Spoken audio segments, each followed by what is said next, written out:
ನಮಸ್ಕಾರ, ನಾನು ಶಿಲ್ಪ. ಮನೆ ಪಾಕಕ್ಕೆ ಮತ್ತೊಮ್ಮೆ ಸ್ವಾಗತ. ನಮ್ಮ ಇವತ್ತಿನ ರೆಸಿಪಿ ವಾಂಗಿಬಾತ್. ದಕ್ಷಿಣ ಭಾರತದ, ಅದರಲ್ಲೂ ಕರ್ನಾಟಕದ ತುಂಬಾ ಫೇಮಸ್ ರೆಸಿಪಿ ಇದು. ಹೆಚ್ಚಾಗಿ ಅನ್ನ ಉಳಿದಾಗ ತುಂಬಾ ಕ್ವಿಕ್ ಆಗಿ ಬೇಗ ಮಾಡಬಹುದು. ಹೇಗ್ ಮಾಡೋದು ಅನ್ನೋದನ್ನ ನೋಡೋಣ. ಏನೇನ್ ಬೇಕು ಅನ್ನೋದನ್ನ ನೋಡ್ಕೊಳ್ಳೋಣ. 6 ರಿಂದ 7 ಹಸಿರು ಬಣ್ಣದ ಮೈಸೂರು ಬದನೆ ಈ ರೀತಿ ಉದ್ದುದ್ದಕ್ಕೆ ದೊಡ್ಡದಾಗಿ ಹೆಚ್ಚಿಟ್ಕೊಂಡಿರೋದು.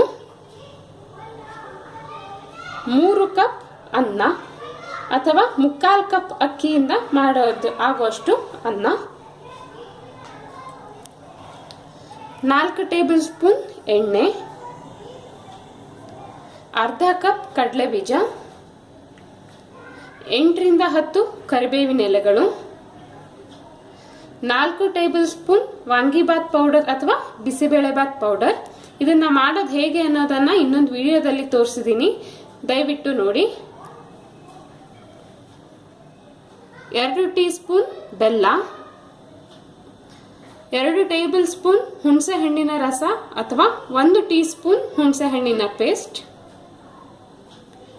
1 ಟೀ ಸ್ಪೂನ್ ಉದ್ದಿನಬೇಳೆ, 1 ಟೀ ಸ್ಪೂನ್ ಸಾಸಿವೆ, ಅರ್ಧ ಟೀ ಸ್ಪೂನ್ ಅರಿಶಿನ, ರುಚಿಗೆ ತಕ್ಕಷ್ಟು ಉಪ್ಪು, 1 ಚಿಟಿಕೆ ಇಂಗು. ಈಗ ಮೊದಲಿಗೆ ಒಂದು ಬಾಣಲೆಯಲ್ಲಿ ನಾನು ಎಣ್ಣೆನಾಗಲೇ ಕಾಯೋದಕ್ಕೆ ಇಟ್ಕೊಂಡಿದ್ದೀನಿ. ಎಣ್ಣೆ ಕಾದ ನಂತರ ನಾವು ಇದಕ್ಕೆ ಮೊದಲು ಸಾಸಿವೆ ಚಿಟಿಪಿಟಿ ಅನ್ನೋ ತನಕ ಕಾಯಬೇಕು. ಸಾಸಿವೆ ಚಿಟಿಪಿಟಿ ಅಂತ ಇದ್ದ ಹಾಗೇನೆ ನಾವಿದಕ್ಕೆ ಉದ್ದಿನಬೇಳೆ ಹಾಕೊಳ್ಳೋಣ. ಕಡಲೆಬೇಳೆ ಸಹಿತ ಇಷ್ಟ ಇದ್ದವ್ರು ಹಾಕ್ಕೊಳ್ಬಹುದು.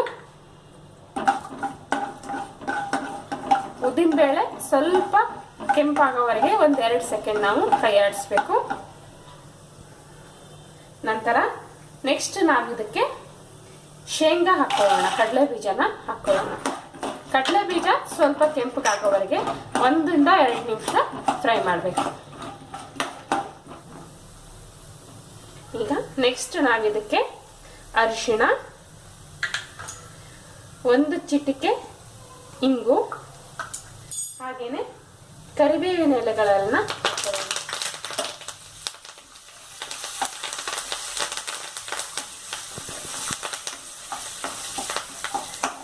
ಈಗ ತಕ್ಷಣ ನಾವಿದಕ್ಕೆ ನೀರಲ್ಲಿ ಹಾಕಿಟ್ಕೊಂಡಿರೋ ಬದನೆಕಾಯಿಗಳನ್ನ ಹಾಕೋಣ.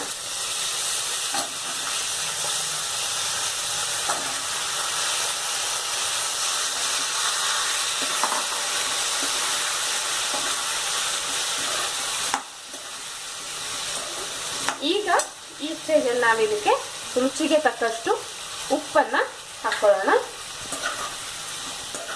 ಉಪ್ಪನ್ನ ಹಾಕಿ ಸರಿಯಾಗಿ ಒಂದ್ಸಲ ಮಿಕ್ಸ್ ಮಾಡಿ ಇದನ್ನ ನಾವು ಮುಚ್ಚಿ 2 ರಿಂದ 3 ನಿಮಿಷ ಬದನೆಕಾಯಿ ಬೇಯೋದಕ್ಕೆ ಬಿಡಬೇಕು.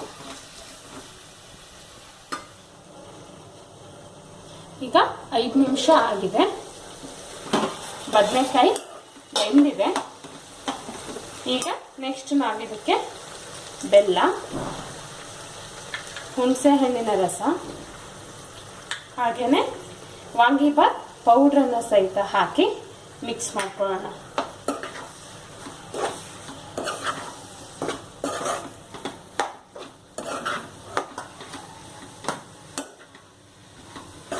ಈಗ ಬಾತಿನ ಪುಡಿ ಎಲ್ಲ ಸರಿಯಾಗಿ ಮಿಕ್ಸ್ ಆಗಿದೆ.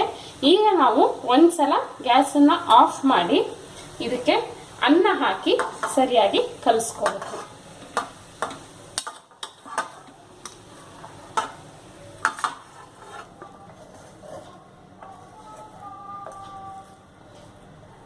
ಈಗ ಅನ್ನ ಎಲ್ಲ ಸರಿಯಾಗಿ ಮಿಕ್ಸ್ ಆಗಿದೆ.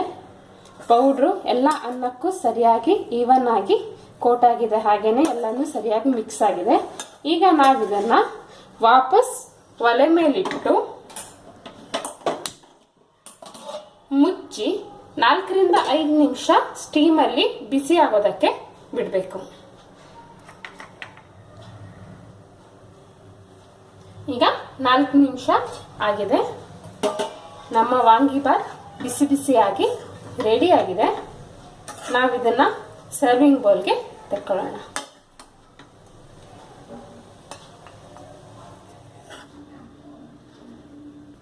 ಈಗ ಬಿಸಿ ಬಿಸಿಯಾದ ವಾಂಗಿಬಾತ್ ಸವಿಯೋದಕ್ಕೆ ಸಿದ್ಧವಾಗಿದೆ. ನೀವು ಮನೆಯಲ್ಲಿ ಮಾಡಿ ನೋಡಿ ಹೇಗಾಯ್ತು ಅನ್ನೋದನ್ನ ನನಗೆ ತಿಳಿಸಿ.